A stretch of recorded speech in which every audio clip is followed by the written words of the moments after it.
할렐루야.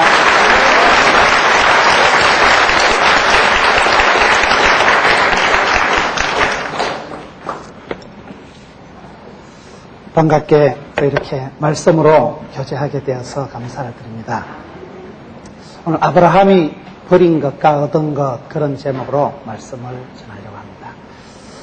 우리가 어디 가도 이렇게 원조, 원탕 이런 얘기를 합니다. 목욕을 온천을 가도 어느 집이 원탕인가, 밥을 먹어도 마산 아구찜, 현풍 할매 곰탕, 무슨 낙지 전골. 여러분 음식점에 가보면 원탕이 있고 원조가 있대요. 아주 오리지널한 가장 오래된 원형의 맛을 내는 집이 있듯이 신앙도 우리가 그렇습니다. 신앙생활도 그냥 하는 게 아니고 우리가 누구를 보고 살아가느냐가 참 중요합니다. 교인은 배워서 변하는 게 아니고 바라봄으로 변한다는 말이 있어요. 우리가 많이 배워서 변화되는 게 아니고 참 훌륭한 장로님을 보고 참 잘 섬기고 좀 마음이 쏘가지가 다른 사람을 바라보면 참 예수 믿는 사람 저렇구나. 하나님의 마음을 비슷하게 닮았구나. 그래서 우리가 보는 게 중요해요. 성경에 보면 보라 이럴 때는 봐야 돼요. 성경에 중요한 일이 있을 때마다 보라, 볼지어다 그렇게 얘기를 하고요. 신앙의 가장 원판, 가장 모범, 모델이 되는 사람을 아브라함으로 얘기한다. 아브라함을 우리가 믿음의 조상이다 이렇게 하잖아요. 왜 아브라함을 믿음의 조상으로 얘기를 할까요? 오늘 아브라함의 믿음의 조상된 아브라함이 시작이 되는 그런 그 언약, 약속, 계약의 관계를 함께 살펴보려고 합니다. 하나님이 아브라함을 부르셔서 명령을 하시고 아브라함에게 어떤 걸 요구를 하시는데 그 아브라함이라는 사람이 하나님의 명령에 어떻게 응답하고 어떻게 순종하느냐에 따라서 이제 아브라함의 인생이 팔자가 변해져 가는 거예요. 아브라함이 하나님의 명령을 듣고 버린 것은 무엇이고 얻은 것은 무엇인가, 그걸 한번 살펴보려고 하는 거예요.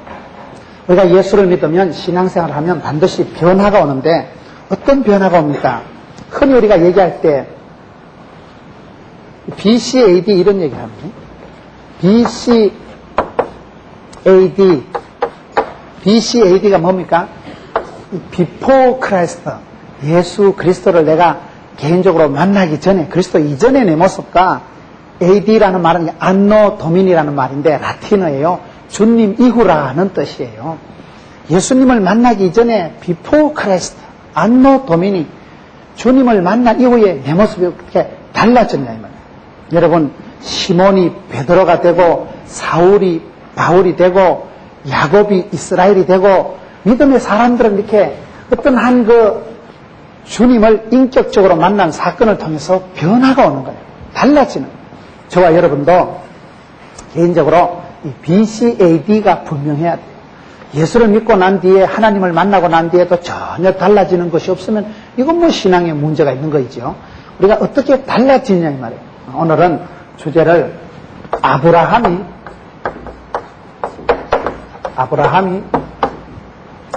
버린 것과 얻은 것. 아브라함이라는 사람이 도대체 하나님을 만나고 무엇을 버리고 무엇을 얻었을까요? 이 부분에 대해서 함께 살펴보려고 합니다. 하나님 우리를 부르실 때 우리에게 항상 말씀하시고 요구하시고 우리에게 명령을 하십니다. 사도 바울의 일생도 보면 뒤의 것은 잊어버리고 푯대를 향해서 달려간다. 뒤의 것은 우리가 빨리 잊어먹어야 돼요.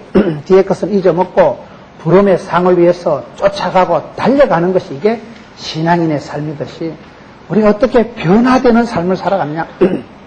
그런데 하나님께서 우리를 부르실 때는 반드시 우리에게 요구하시는 게 있습니다.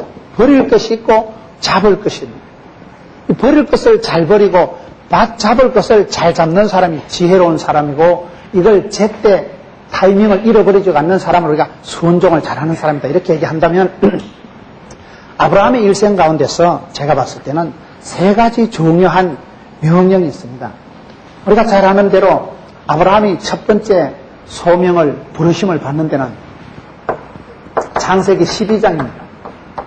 창세기 12장에 하나님께서 한 사람 아브라함을 부르셔서 언약을 계약을 맺지 않습니까? 창세기 12장에 하나님께서 아브라함을 부르셔서 요구하시는 게 뭘까요? 여기서 요구하는 건 너는 본토 친척 애비 집을 떠나라. 이 본토 친척 아비 집을 떠나라. 하나님은 우리에게 항상 요구하시는 게 있습니다. 너는 본토 친척 아비 집을 떠나라. 이게 하나님이 아브라함에게 첫 번째 요구하시는 명령이고, 이 명령을 순종하고 나서 그 창세기 12장에 보면 본토 친척 아비 집을 떠나면 너는 복의 근원이 될 것이다. 들어가도 복을 받고 나가도 복을 받고, 그걸 나들목 축복이라 하더라고요. 나가도 복을 받고 들어가도 복을 받고, 민족을 이루고 창대케 되고 떼거리를 이루고, 하나님께서 너로 인하여 모든 족속이 복을 받게 할 것이다. 너를 축복하는 자라 내가 축복하고 너를 저주하는 걸 내가 갉아주겠다. 하나님이 아주 막 싸고 돕니다. 복의 근원이 되는 그런 축복을, 복의 근원이 되는 이런 복을 주십니다. 두 번째 하나님이 아브라함에게 요구하시는 게 오늘 본문의 말씀 창세기 13장에 가서 보면 너는 조카 롯을 떠나보내라. 하나님이 왜 조카 롯을 떠나보내라 할까요? 이게 이제 다 연결이 되는 거예요. 조카 롯을 떠나보내라 하고 난 뒤에 오늘 말씀에 받는 축복이 14절 끝에 보면 롯이 아브라함을 떠난 후에 여호와께서 아브라함에게 이르시되 너는 눈을 들어 너 있는 곳에서 동서남북을 바라보라. 17절에 너는 일어나 그 땅을 종과 행으로 행하여 보라. 내가 그것을 네게 주리라. 조카 롯을 떠나보내고 난 뒤에 하나님은 동서남북 종과 행, 저는 이걸 막 사통팔달의 축복을 주셨다. 사통팔달의 복을 주시는 게 13장에 나옵니다. 마지막으로 세 번째 하나님이 결정적으로 아브라함에게 요구하시는 게 창세기 22장에 나와요. 창세기 22장에 보면 하나님께서는 독자 이삭을 바치라 이렇게 요구하십니다. 독자 이삭, 독자를 바치라. 이 독자를 바치고 난 뒤에 하나님이 창세기 22장에 보면 이제사 네가 나를 경외하는 줄 알겠다. 믿음의 최고수가 되고 믿음의 아주 탑클래스 정상에 우뚝 서는 믿음의 정상에 우뚝 서는 때가 이때입니다. 오늘 이 세 가지를 중심으로 해서 하나님이 아브라함을 어떻게 요구하시고 아브라함은 어떻게 순종해 갔으면서 복의 근원이 되고 동서남북 종과 행의 복을 받고 참으로 하나님 앞에 검증받고 인정받고 그런 신앙의 사법고시를 패스하고 하나님 앞에 최고의 믿음으로 하나님을 경외하는 줄을 알겠다. 하나님이 도장을 확 찍어주는 그런 사람이 되느냐. 하나님이 왜 아브라함을 붙들고 그렇게 역사하시고 아브라함을 통해서 그렇게 귀한 복의 근원이 되게 하시고 믿음의 조상이 되는 복을 주셨냐. 저와 여러분도 그렇습니다. 저와 여러분이 신앙생활 할 때 지금은 초라해도 여러분 이 아브라함을 믿을 때 아브라함의 그 발자취 우리가 어떻게 보느냐에 따라서 아브라함과 같은 이런 복의 근원이 되고 사통팔달의 복을 받고 아주 그 지역에서 동네에서 집안에서 하나님 앞에 인정받는 하나님 앞에 사람 앞에 존귀함을 받는 그런 사람이 될 수 있는데 어떻게 이렇게 됐냐. 첫 번째가 하나님은 아브라함에게 본토 친척 아비 집을 떠나라. 이게 쉬운 게 아닙니다. 사람은 나이가 들어갈수록 다 고향을 찾아가고 그렇게 살아가기가 쉬운 거예요. 저는 이 말씀을 집을 떠나라, 가출하라, 고향을 버리라는 얘기가 아니고 본토 친척 아비 집이라는 건 뭘 말할까요? 여러분 익숙한 곳에서 떠나고 편리한 곳, 기득권을 포기하라. 저는 그렇게 받아들입니다. 하루는 제가 성경을 묵상하는데 저는 큐티를 아주 목을 걸고 합니다. 큐티 알아요? 애기 기저귀 이름을 큐티를 하는 게 아니고 콰이트 타임, 성경 말씀을 묵상하고 늘 말씀 속에 답이 있고 길이 있고 약이 있는 거예요. 시편 1편 3절에 여호와 율법을 주야로 묵상하고 여호와 율법을 즐거워하는 자는 복이 있다고 했잖아요. 그 말씀을 즐거워해야 돼요. 말씀을 아주 달게 먹어야 돼요. 그래서 은혜 받는 사람은 보면 말씀을 들을 때도 이게 말씀이 꼭 우리 집구성 얘기하는 것 같고 꼭 나보고 하는 말 같고 그런 사람이 은혜가 되지. 설교 말씀을 들어도 주의 말씀은 진리가 아니고 진리입니다. 이래 되면 곤란한 거예요. 말씀을 들을 때 여호와 율법을 즐거워하고 묵상하는 게 이게 여러분 복이 된다는 게 묵상이라는 그 메디테이션이라는 영어 단어와 메디신 약이라는 단어가 어근이 똑같다니까요. 그래서 말씀을 씹어 먹으면 말씀을 묵상하고 말씀을 새기고 말씀의 거울 앞에 말씀의 등불 앞에 내 인생을 비추어 보면 반드시 답이 나오고 길이 나오고 하나님은 그럼 인도하시는 거예요. 그 등불을 이렇게 들고 있으면 옛날에 내시가 들고 다니는 거 넷넷네 하고 내시가 등불을 이렇게 들고 가면 뭐 심리 밖에 500m 앞에 서치라이트처럼 비치진 않지만은 당장 내가 무엇을 해야 되고 당장 내가 어떤 걸 선택해야 되는가 그걸 알 수 있다 이 말이에요. 그렇기 때문에 복 있는 사람은 악인의 꾀를 쫓지 않고 죄인의 길에 오만한 자리에 가지도 오지도 서지도 않기 때문에 위치 선정이 탁월하고 벌써 이게 분별력이 인사이트가 포사이트가 있기 때문에 또라이 같은 짓을 안 하고 여러분 지대로 인생을 똑바로 걸어가기 때문에 복이 오고 복을 쌓고 복을 땡기는 거죠. 그래서 여호와의 율법을 묵상하고 말씀으로 늘 우리가 살아가야 되는데 저나 집사람은 아주 큐티를 생명처럼 합니다. 수십 년 동안. 말씀을 큐티를 하는데 이상하게 창세기 12장을 읽는데 너는 본토 친척 아비 집을 떠나라. 내가 너로 복의 근원이 되게 하고 너로 인하여 모든 족속이 복을 받게 하고 그 말씀이 무단히 은혜가 되는 거예요. 사람이 은혜가 되려 하면요. 아무 때나 은혜가 돼요. 그 은혜가 될 이유가 없는 거예요. 왜 이 말씀이 내 가슴에 이렇게 부닥쳐오고 내 마음속에 이렇게 무단히 가슴에 밀려오는데 왠지 말씀이 은혜가 되고 막 그 말씀이 사무치고 말씀이 귀에 뱅뱅 도는데 제가 주일날 설교를 하면서 제가 최근에 묵상한 말씀 중에 창세기 12장 1절에 너는 본토 친척 애집을 떠나라. 이 말씀이 은혜가 된다고 제가 설교 때도 한번 이렇게 인용을 하고 했는데 그리고 좀 있다가 지금 있는 포도원 교회에서 청빙이 오더라고요. 지금 제가 있는 포도원 교회는 옛날에 제가 전도사를 했던 교회예요. 초대 목사님 계셔 제가 3대 목회자인데 전도사를 했던 교회입니다. 그 교회에서 저를 청빙을 하는데 사실 인간적으로 대비를 하면 제가 그때 시무하고 있었던 교회는 아주 엘리트 교회고 멋스럽고 고급스럽고 아주 우아한 교회예요. 아주 댄디하고 노블하고 그런 교회예요. 거기 있으면 그냥 목회할 것도 없고 뭐 늘 서재에서 책이나 보면 되고 아주 교회가 깔끔하고 아주 알부자 교회였어요. 목회자가 너무 편안한 교회였어요. 그런데 지금 제가 있는 이 포도원 교회는 그때만 해도 촌발 충만하고 이 약간 부산에서도 이 사이드 한 데고 거기 간다는 건 아주 이거는 골병들로 가는 거지 이거는 인간적으로는 매력이 없는 교회였거든요. 그런데 그게 왜 땡기느냐 말이에요. 저는 의사 간호사를 오래 가르쳤기 때문에 제가 그때 시음하고 있었던 교회는 제가 오랫동안 가르쳤던 그 병원이 의과대학이 간호대학이 가까운 데 있기 때문에 간호사만 해도 그때 한 50명이 됐고 의사들이 뭐 전과의 의사들이 다 있고 아주 목회가 쉽다 이 말이에요. 거기서는 등 따시고 배부르고 수월한데 제 마음속에 젊은 놈이 쉬운 데서 비비적거리지 말고 기득권을 포기하고 익숙한 것을 떠나고 뭐인지 모르겠죠. 맨 땅에 헤딩하듯이 자식아 네 가서 한번 전도해보고 네 몸을 한번 부닥쳐보고 젊은 녀석이 네가 한번 뭔가 도전하고 벤처 정신을 가지고 한번 나부당거리고 한번 해봐야 안 되겠느냐. 그런 은혜가 오면 사람 골병 듭니다. 그거요. 그 은혜 받을 말씀이 아니에요 그게. 그런데 그 말씀이 자꾸 가슴에 물밀듯이 밀려오길래 그래서 일이 추진이 되어서 제가 그 좋은 교회를 떠나고 지금 촌발 충만한 포동교회를 갔다 입니다. 그런데 하나님이 아니나 다를까 그때부터 제 목회에 날개를 달아주신 410명 제가 부임할 때 410명 출석한 교회 지난주에 한 1800명쯤 출석하고 있습니다. 그게 왜 그래 됐을까요? 하나님은 내가 네게 지시할 땅으로 가라 본토 친척 애비집을 떠나라 할 때 대책 없는 분이 아니고 하나님은 크고 비밀한 일을 보여주시려고 하나님이 지시할 때는 여러분 우리가 늘 익숙하고 편하고 좋은 것을 좋아하지만 그게 아니더라고요.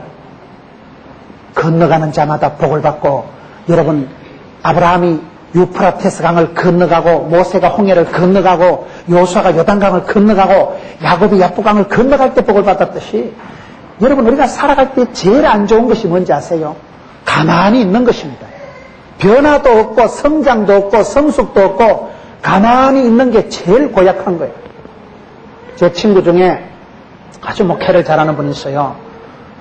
아주 제가 봐도 너무너무 목회를 잘하고 교인도 엄청나게 많고, 그 교회 제가 공부할 때 같이 공부한 목사이기 때문에 잘 알죠, 제가. 그래서 그 박 목사 있는 부목사 한 번 길에서 만나서 얘기를 했어요. 너 그 교회 담임 목사 박 목사 목회를 어떻게 하냐 물어보니까, 그 교단에서 제일 큰 교회가 그 교회인데 그 교회 부목사님들이 하는 말이 한결같이, 우리 담임 목사님은 우리가 부교자들이 가만히 있는 걸 제일 싫어한다는 거예요. 실패를 하든지 가서 어떤 일을 당하든지 도전하고 부닥치고 공격하고 그것을 제일 중요하게 여긴다는 거예요. 여러분, 가만히 있으면 지옥 갈 수 있다는 말이 있어요. 지옥 가려고 레슨 받을 필요 없고, 지옥 가려고 고액가에 받을 필요 없어요. 먹고 싶은 대로 먹고, 자고 싶은 대로 자고, 하고 싶은 대로 하고, 가고 싶은 대로 가면요, 무사히 지옥 갑니다. 잡초는 뿌리지 않아도 잘 나요. 성경에 보면 우리가 힘써라, 기도해라, 깨어있으라 말씀하고 있는 이유가 그렇습니다. 여러분, 우리가 가만히 있는 게 제일 나쁜 거예요. 그런데 사람은 본능적으로 자꾸 편한 거를 좋아하고, 우리는 여러분 뭔지 모르게 편리하고 익숙한 게 좋은 거예요. 새로운 걸 싫어합니다. 이사 가면 여러분 보따리 싸는 게 귀찮아서 이사 가기 싫은 거예요. 좀 구질구질해도요, 그대로 사는 게 좋아요. 사람은 변화를 싫어합니다. 개혁을 싫어합니다. 뭔지 모르게 우리 속에는 수구적인, 그저 익숙한 게 좋고 편안한 게 좋은 근성이 있기 때문에 하나님은 그걸 싫어하시는 거예요. 변화를, 축복을 주시기 전에 하나님은 본토, 친척, 애비 집을 떠나라. 본토니까 어릴 때부터 놀고 먹으면 되죠. 친척들 여러분 백그라운드 되고 후견인들 있고 아버지가 다 상속 물려주고 그 자리가 좋은 것 같지만은 우리가 살아갈 때 늘 생각하는 게 너무 계산적으로 살아가면 안 돼요. 인생은 계산적으로 살아가면 안 됩니다. 인생을 너무 계산으로 살아가지 말고 인생을 어떻게 살아가냐. 하나님은 나의 힘이시라. 하나님은 나의 기업이시라. 하나님을 나의 기업으로, 하나님을 나의 산성이요 피난처요, 하나님은 내 편이시라. 나의 힘이 되신 여호와여, 내가 주를 사랑하나이다. 하나님을 나의 힘으로, 백으로, 보정수표로, 하나님을 나의 기업으로, 재산으로 삼고 살아가야 되지. 우리가 여러분 아브라함의 생애를 전체적으로 봤을 때 항상 조심해야 되는 건 뭔가 하면, 하나님은 아브라함에게 익숙하고 편한 본토 친척 애비집도 주셨고 조카릇도 주셨고 독자도 주셨지만 여기에 매이지 마라 이 말이에요. 우리가 항상 신경 써야 되는 게, 여러분 선물이 더 중요하겠어요, 선물을 주시는 사람이 중요하겠어요, 어느 게 더 중요하겠어요? 이래 얘기하면 여러분들이 딱 선물보다가는 선물을 주신 분이 중요하다고 답이 딱 나오지만 우리가 살아갈 땐 그렇지가 않습니다. 제가 저희 딸내미를 키울 때 보니까 우리 딸에게 한 번은 유이라, 아빠한테 귤 한 쪽 주라. 우리 딸내미가 귤을 양쪽에 2개를 잡고 아빠 귤 하나 주라 이러니까 안 해. 귤 한 쪽을 안 주는 거예요. 그 귤을 제가 사다 줬거든요. 제가 사다 준 귤인데 그까지 그 귤 한 쪼가리 주면 될 텐데 한 쪼가리를 딱 붙들고 또 이쪽에 한 쪼가리 붙들고 안 넣는 거예요. 제가 그냥 적각 생각이 들어가기를, 이 가스나가요, 내가 귤을 한 박스를 사다가 막 유일이 방에 깔아 그냥 귤을 찻대기로 한 찻대기를 사다가 유일이 방에다 막 이빨 깔아놓고 막 기러가면 팍 죽일까 말이야. 애비한테 지가 귤 한쪽만 주면 한 줄은 한 박스를 내가 사다 줄 용의가 있다니까요. 제가 그 정도 능력은 됩니다. 제가 우리가 살아가다가 선물을 주신 분은 강한 것이 없고 선물 놓고 싸우기가 쉽고 선물에 눈이 빠져가지고 있기 때문에, 그래서 하나님이 계속 떠나라고 하시는 거예요. 네가 현실에 익숙한 곳에 편리한 곳에 거기서 정을 붙이고 있으면 하나님이 주시고자 하는 변화의 삶, 하나님이 주시고자 하는 그런 은혜의 동산, 하나님이 예비하신 축복의 언덕에 올라갈 수 없기 때문에 하나님 우리에게 본토 친척 아비집을 떠나라. 이게 쉬운 건 아니라니까요. 사람은 익숙한 게 좋아요. 그래서 저는 그때 익숙하고 편안하고 너무나 안락한 그곳을 떠나고 난 뒤에 하나님이 얼마나 복을 주시는지, 세월이 지나갈 때 왜 그때 무단히 그 창세기 12장 1절이 은혜가 됐던 거, 하나님이 말씀을 주시고 하나님이 소원을 주시고 하나님이 시작하신 일은 하나님이 끝장을 봅니다. 하나님은 그 사람에게 복을 주시기 전에, 그 사람이 응답을, 치유를, 능력을, 축복을 주시기 전에 메시지를 주시고, 하나님은 말씀을, 명령을 주실 때 그 명령을 지킬 수 있는 능력도 겸하여 주시더라고요. 그래서 우리가 믿음은 들음으로, 들음은 말씀으로, 말씀을 이렇게 집회를 해야 돼요. 집회를 통해서 말씀을 들어볼 때 내 인생의 지각 변동이 일어나고, 내 인생에 여러분 큰 벤처가 일어나고, 그런 모험과 도전과 이런 과정을 통해서 하나님은 크고 비밀한 일을 주시고, 꿈도 꾸지 못했던, 상상도 못했던 믿음의 정상으로 끌어올리시는 분은 우리 하나님이시다. 여러분, 우리가 익숙하고 편안한 곳에 있어도 좋지만은 하나님은 저와 여러분의 삶을 업그레이드 시키려고 하시는데, 그럴 때는 대체적으로 보금자리를 흔드십니다. 편안한 곳을 집어 흔들어 버립니다. 사도행전 1장 8절에 성령이 임하시면 권능을 받고 예루살렘과 유대와 땅끝까지 복음을 전가하는 정인이 되라고 했는데, 여러분 초대교회가 그렇게 하지 않고 모여서 사찌기 사뽀뽀 디비 묵집다 하고 노니까, 여러분 밖으로 가서 정인이 되라고 했는데 모여있기만 좋아하니까 하나님이 사도행전 1장 8절을 뒤집으면 어째 되겠어요? 8장 1절을 보세요. 큰 환란이 예루살렘 교회에 임해서 할 수 없이 도망을 가게 만듭니다. 내가 가지 않으면 하나님이 둘러 엎어버립니다. 사도행전 1장 8절을 꼭 올라오면 8장 1절이라니까요. 하나님은 흩으시는 하나님. 내가 안 가면 하나님 흩으셔요. 그래서 눈치 빠른 사람은 미리 내가 어디를 떠날고, 내가 무엇을 버릴고, 내 인생에 버리고 포기해야 될 걸 잘 생각해야 된단 말이에요. 내가 포기하지 않을 때 하나님이 새로운 복을 안 주시더라고요. 내 인생에 포기할 부분을 빨리빨리 포기하는 사람이 새로운 축복을 받는 거예요. 간첩이 잡혀도요, 간첩이 체포가 되면 이건 곤란합니다. 간첩이 체포되면 감옥에 갇히지만은 자수하면 간첩은 오만 거 다 주더라고. 아파트도 주고 심지어 여자도 주고 보니까 다 주더라고요. 자수한 간첩은요, 뭐 보로금 받고 아파트 받고 여자 마누라도 구해주고 이렇게 하는데, 이게 자수가 아니고 체포되면 이건요 수갑 받아요. 감옥에 그냥 독방 받아요. 하나님 앞에서 내가 미리 자원하는 마음으로 이 부분에 있어서도 저와 여러분 하나님 앞에 늘 도전하시는 거예요. 그저 편리주의로 익숙한 데 머물러 있지 마라. 기득권을 향유하려고 하지 마라. 하나님 우리에게 복음과 함께 고난을 받아라. 십자가를 지라. 좁은 길로 가라. 그렇게 요구하시는데 경험을 해보니까 그렇더라고요. 저와 여러분은 그저 편하고 익숙하고, 여러분 그런 익숙한 곳이 좋지만은 하나님은 그곳에 머물러 있으면 안 되기 때문에, 하나님이 인도하시는 크고 놀라운 비밀의 세계가 있을 때 하나님 우리의 삶의 현장을 뒤집어버리고 삶의 현장을 흔들어버리고, 그래서 새로운 곳으로 인도하신다. 본토 친척 애비집을 떠나라. 떠나는 의식, 나그네 의식을 늘 가지고 살아가요. 나그네 의식. 이곳은 본향이 아니다. 나는 언제라도 주님 부르시면 간다. 하나님이 떠밀면 간다. 나그네 의식을 가지고 있는 사람은 이 땅에 임박히지 않습니다. 이 땅에 것에 연연하지 않습니다.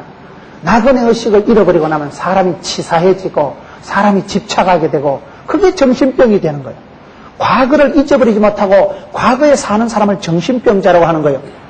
과거는 뒤의 것을 잊어버리고 표대를 향해서 달려가는 사람이 돼야 되는데, 저와 여러분이 기득권을 기대하고 익숙한 곳에 머물러 있고 돈줄을 기대하고 그렇게 하지 말아요. 살아갈 때 기득권을 포기하고 무사 안일 복지부동하지 말고 익숙한 곳은 내가 떠난다. 이대로 있는 것이 좋은 것이 아니라, 하나님이 내 삶 속에 요구하시는 부르심이 있을 때는 반드시 하나님은 요구하시는 게 있어요. 네가 포기할 게 뭐냐. 포기하는 만큼 축복이 옵니다. 우리가 신앙생활을 보면 하나님은 우리에게 복을 주실 때 어떻게 하시느냐? 포기와 축복이 있어요. 포기와 축복. 포기와 축복. 후퇴와 전진. 후퇴와 전진. 하나님은 모세를 여러분 바벨론 황궁에서 훈련시킨 게 아니고, 그곳에 40 인생 부록의 나이가 돼도 모세가 바벨론에서, 모세가 애굽에서 로열 코스를 마치고 난 뒤에 한 일은 사람 하나 때려 죽인 것밖에 없어요. 그가 미디안 광야로 전적으로 후퇴해가지고 쓸쓸한 사막바닥에서 40년을 푹 썩으면서 빈들에서 그런 삭막한 곳에서 철저하게 후퇴해서 그가 인격이 다져지고 난 뒤에 하나님은 다시금 바로에게로 보내는 민족의 지도자로 전진을 시키는 겁니다. 후퇴와 전진이 우리 속에 있는, 저와 여러분이 신앙생활 할 때도 보면 많이 포기한 사람은 하나님은 많이 주시더라고요. 믿음이 좋은 사람은요, 많이 포기한 사람들이에요. 하나님이 부르실 때 많이 포기한 사람들은 많이 주시는데, 포기하지 못하고 붙들고 있다가 기득권 다 날아가고 그런 사람들이 얼마나 많은지 모릅니다. 하나님은 우리에게 복을 주시기 전에 메시지를 주시는데, 그 메시지는 뭐냐? 믿음의 조상 아브라함이 첫 번째 받은 메시지는, 너는 본토 친척 아비 집을 떠나라. 내 편리한 곳, 내 익숙한 것, 돈이 될 만한 것을 떠나라. 우리가 인생을 너무 계산으로만 살지 말고, 하나님이 나의 기업이고, 하나님은 나의 재산이고, 하나님은 나의 모든 것이다. 선물 보따리보다도 선물을 주신 분에 우리가 집중을 해야 되는데, 이걸 자꾸 잊어버린다 이 말이에요. 그래서 아브라함이, 여러분, 이 본토 친척 아비 집을 떠나라 할 때 그 잘 떠났기 때문에 복을 받는 거예요. 떠날 때 성숙하게 떠나는 사람이 아름다운 만남의 복을 받습니다. 인생은 어차피 떠나는 과정이에요. 인생은 떠나는 거예요. 여러분, 엄마 뱃속이 아무리 편안해도 엄마 뱃속에 애가 15달, 20달 있으면 좋겠어요, 안 좋겠어요? 사람이 잠잘 때 이렇게 꼬부리고 자면 편안합니다. 허리 아픈 사람 요래 꼬부리고 자면 잠이 잘 와요. 왜 그럴까요? 엄마 뱃속에 어릴 때 양수 속에 있었던 그 오리지널한 폼이 요거거든. 요렇게 해가지고 있었기 때문에, 그래서 잠이 안 오고 뒤척거리고 할 때는 약간 꼬부리고 자면 허리도 편안하고 좋아요. 머리가 조금 찡 눌려서 새벽 기도 때 불편해서 그렇지. 엄마 뱃속에 양수속이 아무리 편안하기로 아기가 20달 동안 엄마 뱃속에 머물러 있으면 엄마 죽어요. 엄마 뱃속도 10달 지나면 지가 나와야 돼요. 아무리 아기가 귀여워도 유치원 보내야 돼요. 아무리 아들이 귀해도 여러분 군에 보내야지. 군에 안 보내면 곤란합니다. 어떤 사람 대통령도 안 됩니다. 아무리 딸이 귀해도 시집 보내고 여러분 보내야지 엄마가 대신 시집 갈 수 있어요. 인생은 어차피 떠나는 과정이요. 모태를 떠나고 설아를 떠나고, 그래서 부부지간이 결혼할 때도 부모를 떠나는 게 결혼의 첫 단추입니다.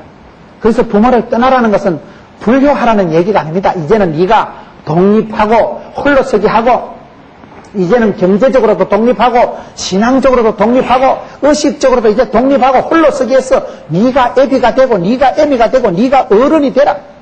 부모를 떠나서 결혼이 되어지고 둘이 한 몸을 이루는 게 결혼의 전제 조건인 걸 보면, 인생은 떠나는 과정이요. 아무리 부부가 행복해도 누구 한 명이 먼저 가더라고요. 사랑하는 이도 떠나고, 언젠가 이 육신마저도 이 땅덩어리에 두고 우리가 떠나갑니다. 하늘나라로 다 가는 거예요. 인생은 나그네 길이요. 나그네 인생길을 잘 아는 사람은 이 땅에 연연하지 않습니다. 잠시 머물다 가는 것이기 때문에 자유로울 수 있는 거예요. 우리가 떠날 때 어떻게 떠나야 되느냐?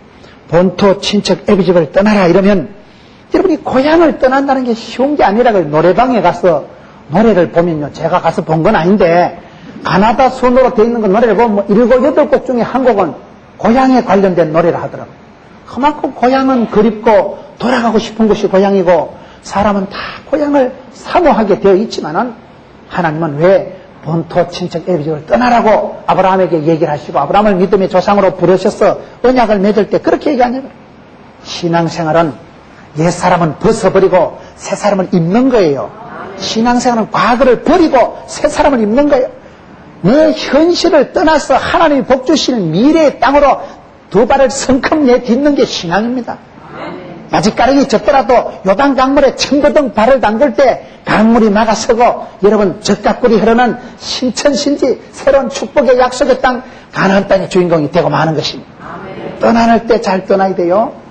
그러면 하나님이 이 본토 친척 아버지를 떠나라는 아브라함에게 향한 그 명령을 통해서 아브라함이 어떤 복을 받냐? 저와 여러분은 많은 확보하고 많이 붙잡는 게 능사가 아닙니다. 하나님이 지시하는 곳은 내가 간다. 하나님에게 명령하시는 것은 그걸 믿고 나갈 때, 아브라함이 믿음으로 갈 바를 알지 못하고 나섰지만은 하나님 아브라함에게 복의 근원이 되는 복을 주셨다는 거예요. 복의 근원이 된다는 게 얼마나 이게 중요한 말인지 알아요. 저는 이 근원이라는 말을 너무나 좋아합니다. 인생도 그렇습니다. 인생도 여러분, 그 사람이 살아갈 때 복의 찌끄레기가 있고 복의 근원이 있어요. 여러분, 우리가 어떻게 살면 복의 근원이 되냐 이 말이에요. 근원이라는 말이 얼마나 중요합니까? 아브라함이 믿음의 조상이다 이랬는데 지금 어떤 분은 통계를 낼 때 아브라함의 후손이 세계 37억이래요. 이슬람 교도들도 아브라함을 믿음의 조상으로 생각합니다. 기독교는 물론이고 유태교도 아브라함을 조상으로 생각하기 때문에 세계 이슬람, 유태교, 기독교가 다 아브라함을 조상으로 생각하니까 37억 가까운 인구가 아브라함을 오야봉으로, 대빵으로, 원조로 생각한다 이 말이요. 아브라함은 여러분 75세 영감님 때 부름받아가지고 영감님 안 그래도 연세가 지긋한데 본토 친척 애비집을 떠나라니 이게 쉬운 얘기가 아니에요. 고향으로 돌아가도 못한 입장인데 떠나라 할 때 아브라함이 갈 바를 알지 못하고 떠났지만은 하나님은 복의 근원을 만드시고 복의 센터를 만드시고 너로 인하여 모든 족속이 복을 받을 것이다. 지금 세계 2만 4천 족속이 그 많은 족속들 중에 상당한 퍼센테이지가 아브라함을 조상으로 여길 만큼 그 하나님이 아브라함에게 언약하신 축복은 그 꿈은 지금도 이루어지고 있다니까요. 이게 웃기는 거예요. 저와 여러분이 이 아브라함을 나의 하나님으로 믿고 살아가면 그런 축복이 옵니다. 지금은 내가 초라하고 저는요 저희 집에서요 남편도 교회 안 나오고 내 혼자 나오고 아줌마 혼자 교회 나오고 부모님이 다 믿지 않아도 걱정하지 마세요. 그 한 사람을 하나님이 복의 근원을 만드시면 그 사람 밑에서 낙동강이 시작이 되고 한강이 열려고 그 한 사람 때문에 역사가 족보가 계보가 달라지는데요.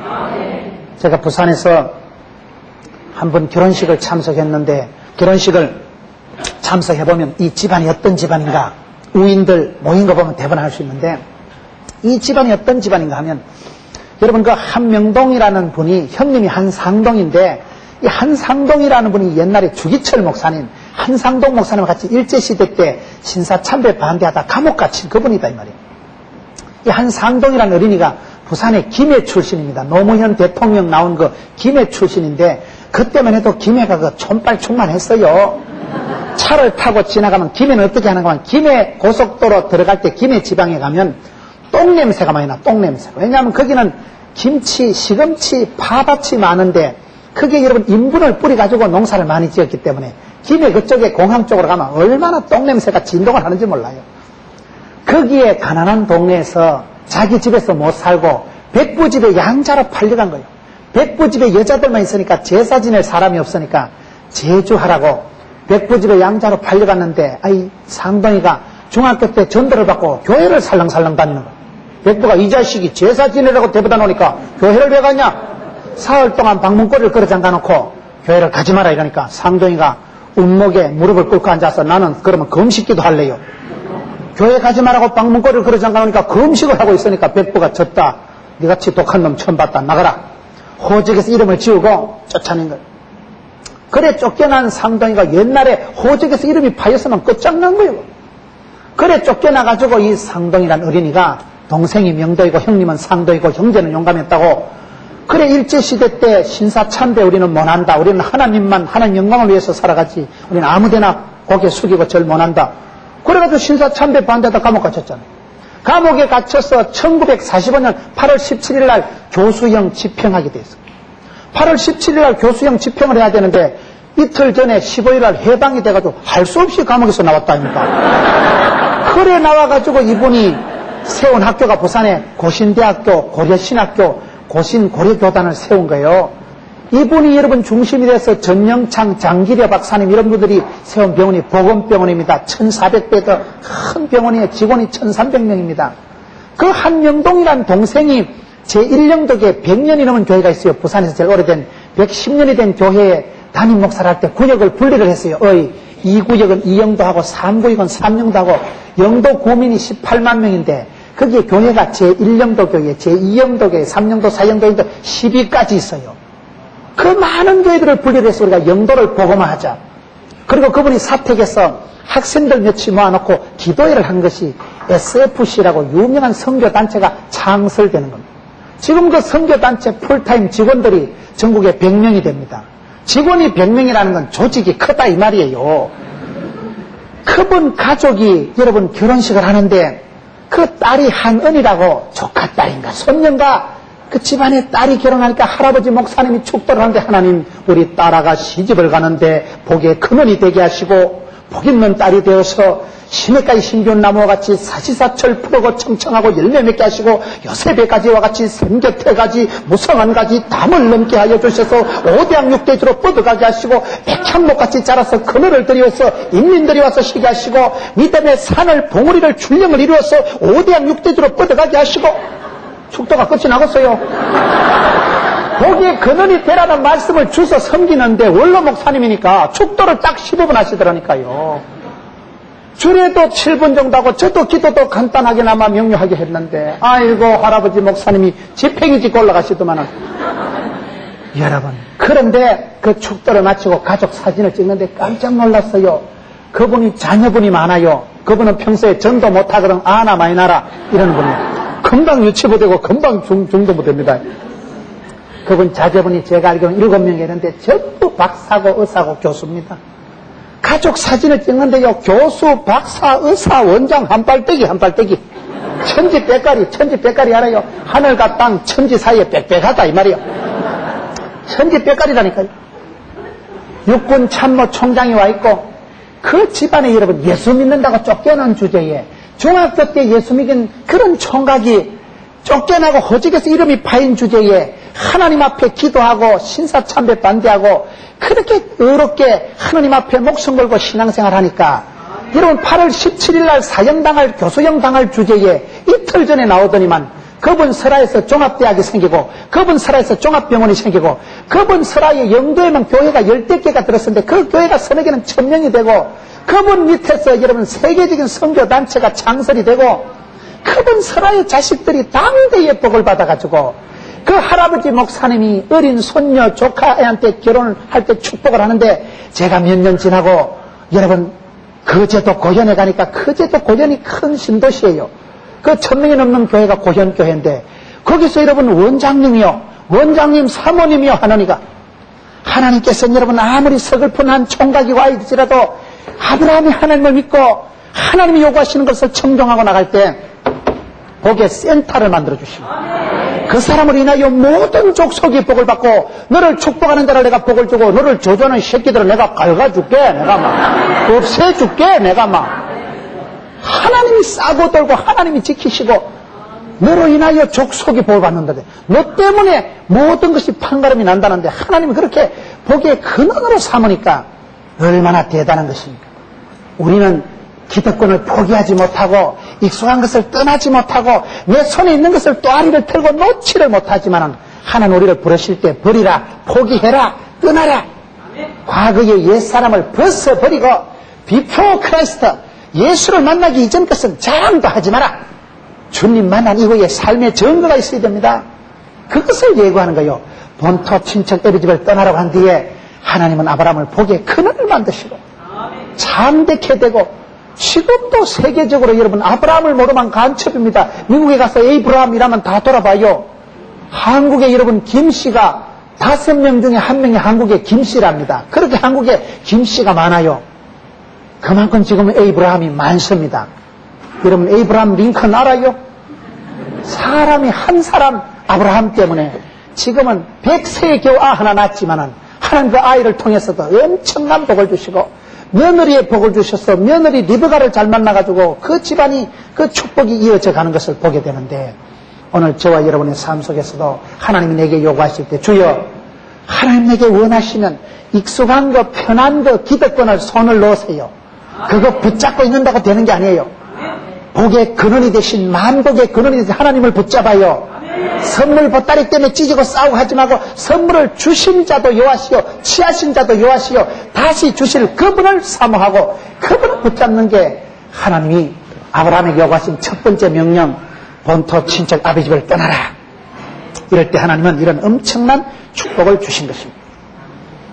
하나님께서 아브라함에게 본토 친척 아비 집을 떠나라 할 때 그것이 여러분 기득권을 포기하고 익숙한 것을 떠나면 망조가 아니고 그때부터 하나님은 적과 꿀이 흐르는 땅 가나안 땅으로 인도하시고 그때부터 복의 근원이 센터가 구덩이가 되게 하시고 그로 인하여 모든 족속이 복을 받는 역사가 세계가 물줄기가 족보가 달라지는 역사라는 거예요.